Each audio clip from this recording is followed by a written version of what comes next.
Sakamoto Days, Episode 3. Welcome to Sugar Park and how sweet it is. So let's talk about it.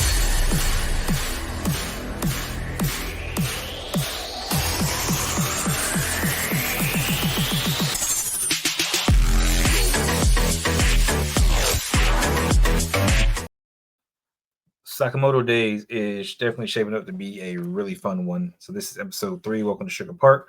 We start off with an unusually talkative Sakamoto. Like he is chatting away, which has not necessarily been his thing for the past, couple episodes. So with this kind of going back and forth, Shin starts to notice like something ain't right, and he's talking and not thinking like he normally does. We eventually see a second Sakamoto walk in, and everybody's kind of like, "What is happening?" And he walks in like it's nothing, has a seat, and just starts reading his paper.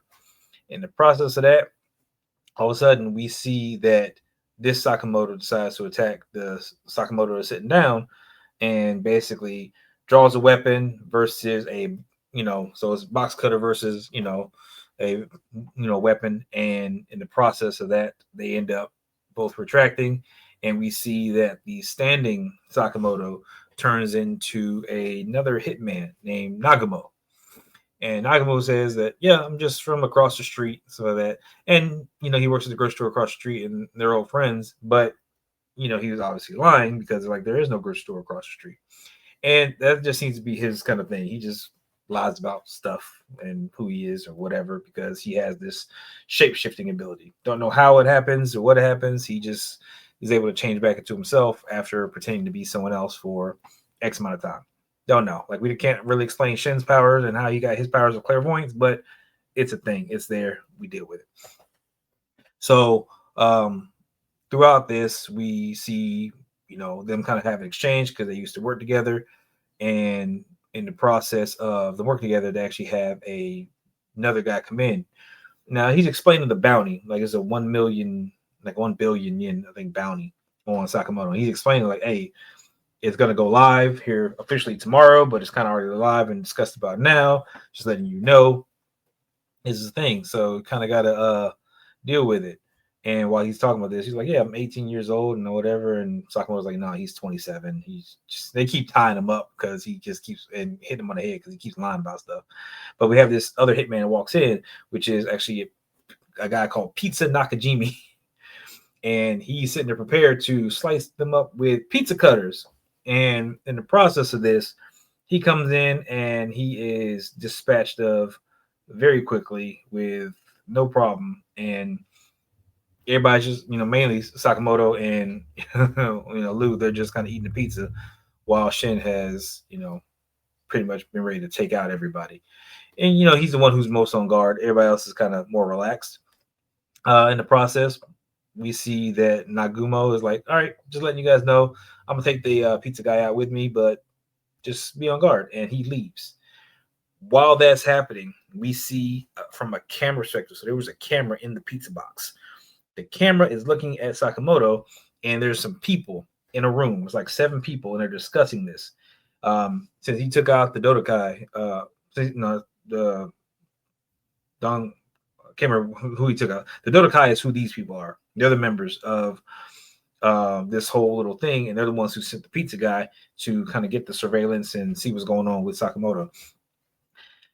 They end up having 2 guys that are talking. So it's one guy who looks like a janitor, Kuri, and then Chatsu's guy who kind of has like the clown triangles under his eyes and spiky hair. And these guys are kind of both talking back and forth. It's like the janitor outfit's kind of outdated, you should update whatever.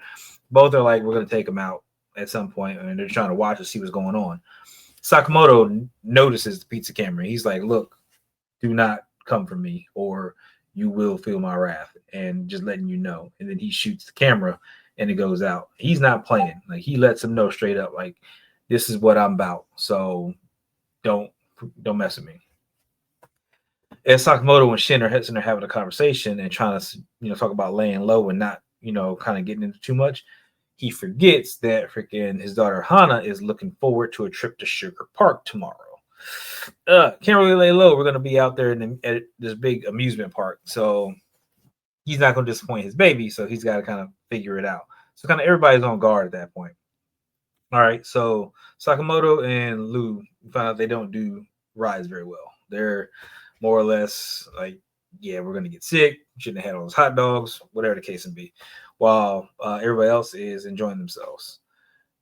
While we're doing this, Shin and Lou are kind of preparing. Like, hey, we got to be on guard. We got to make sure that we are watching, protecting the family, make sure they're good, while also having family time because that's what's important to Sakamoto. And again, they can't blow their necessarily cover because Sakamoto is supposed to be on a no killing kind of thing. So they gotta behave themselves and kind of take out people discreetly, at least while around his wife and daughter. So in the process of this, we see that the janitor is now making a move. He is in play, and he more or less decides that he's going to take out Sakamoto when he walks by him, has a chance to do so, and in the process, Sakamoto takes a pin out of his pocket and stabs him in the chest without missing a beat.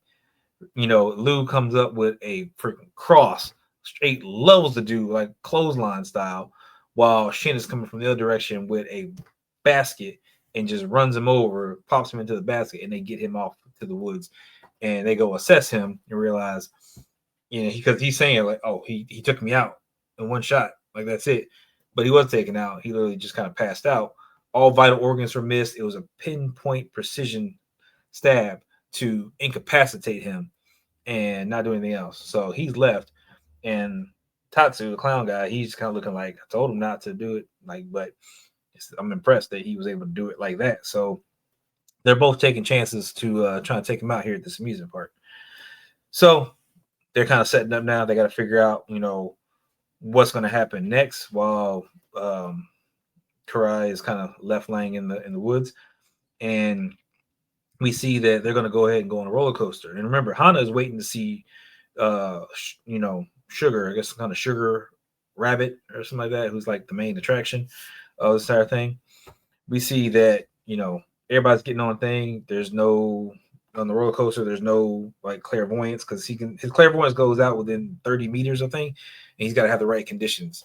Like if people are calm and relaxed and stuff like that, no problem. But when the people start getting into a heightened emotional state, that's when he kind of picks up on stuff better. So when people are getting ready to attack, and that's how he's able to pick up on the assassin, the janitor assassin, because again, he ramped up right before he was about to attack. So that's why he knew. With this being said, we're on the roller coaster, and the roller coaster is going, and everything is calm. He's like, there's nothing to worry about.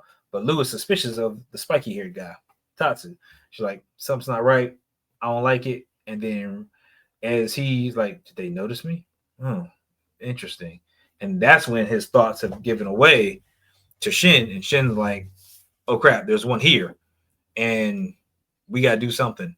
Tatsu ends up taking a shot at Sakamoto, who has bulletproof glasses. So the bullet deflects off of the glasses. And Shin's like, I got to, deal with this. So he ends up taking out his weapon and he ends up basically shooting the seat to release the bars, jumps up, lands over there by Tatsu, shoots his seat to release his bars, and then yanks him out. So now they scrap him more or less in the air and they end up landing on the tracks. And they're getting ready to go at it hand in hand. And in the process of that, Tatsu's like, yeah, freaking, fear is going to be the main thing that freaking gets you. And he throws two like kunai out that one catches, Shin in the leg and immediately starts to poison him. He's like, yeah, that's why you weren't able to dodge my blades, because once you start fearing death, it makes your reaction time slower. So you're not going to be able to, get out the way for that. And that's probably why Sakamoto was so fast, because he doesn't necessarily fear that with himself. It's more he probably fears that with his family, if anything. So he's able to move, a lot quicker than most people are able to predict or react to. So either way, Shin's got to figure something out, and basically they end up dodging the coaster as it comes by. He ends up jumping over, and that's what kind of gets him set up to get hit with the kunai. So when it comes around the second time, he jumps, but he jumps at a lower height. And that's what Tatsu notices. Is like, while he jumps low, he ends up catching back to where he was sitting before, riding the coaster, and then diving off to tackle Tatsu and take him off the thing, into the ground, and end up falling into the Sugar Bunny's show, where it's like Sugar Bunny is some kind of like Red Ranger lookalike, and they're fighting some bad guy. They fall into the show, create a cloud of freaking dust. Now, keep in mind the roller coaster has cycled around twice already, which means it's probably already finished its rotation, which means that's why you know nobody's really worried about it, and you don't see Hana or uh, the wife actually seeing or being on the coaster anymore, so because they would notice, hey, that's Shin fighting on the tracks, so they've already exited the ride. When Shin and Tatsu crashed to the ground, at some point during that whole commotion, Shin was able to put on the rabbit suit. And now he's like, yo, I'm about to get serious now. So that, and he's like, you can see his eyes are like red. He is, the poison is jacking him up. But he's like, it's time to get serious. And basically, he ends up going to fight Tatsu while in the bunny suit. And he starts going in. Like, he is working Tatsu over. And Tatsu cannot figure out how has this dude doing what he's doing. This is absolutely ridiculous. He is, going in on it. He done kicked it up a notch. So, going to find out, we see that Sakamoto is in the crowd with his family, and they're watching the show. And Sakamoto is able to project in his thoughts every movement. He's perceiving every movement that Tatsu is doing, and he is relaying that to Shin, who is in the bunny suit. We see, because the suit gets slashed open, we see that Shin has his eyes completely closed, and he is still working him over because, again, he's taking commands and fighting based off of Sakamoto's commands the entire time, which is absolutely great. I love how they did that. That was really fun. He ends up wrecking shop on Tatsu and stuff like that, and then he finishes him off with a drop kick out of his world. Of course, Hana's excited because the bunny is doing this great, and a rabbit kick, rabbit punch, and it's just great for her because she's completely unaware, and then her, hero gets to kind of do the thing, and Sakamoto gets to kind of sit back and make sure Shin takes out the guy so he doesn't have to directly have hands on. So it's great. Pretty much he's fighting in Sakamoto's kind of style while this is going on because Sakamoto is giving him the specific commands of what to do, but it's still Shin fighting. So it was a great episode. I enjoyed it. I think that they are definitely going to ramp this up. Apparently more as more assassins kind of come in to kind of take out more hitmen, whoever the case may be, they're going to be trying to take out Sakamoto. So really good. I'm really excited. I'm enjoying the show. Keep it coming. I can't wait to see what happens next week because, again, the bounty's going live. It's live now. It's live today, so to speak, because it was the next day for the Sugar Park. So we got to see what's going to happen and how many more people are going to be trying to take that bounty because there's two of the guild members or this little group that came after him. That's just them. And there's 5 others in regards to that. So who else on the outside is coming in to try and collect that bounty because it's live now? That's the question we gotta look for. So, of course, you want to find out, make sure you hit the love or subscribe button. I'll be doing the recaps, reviews, and stuff as much as possible to make sure I get everything covered.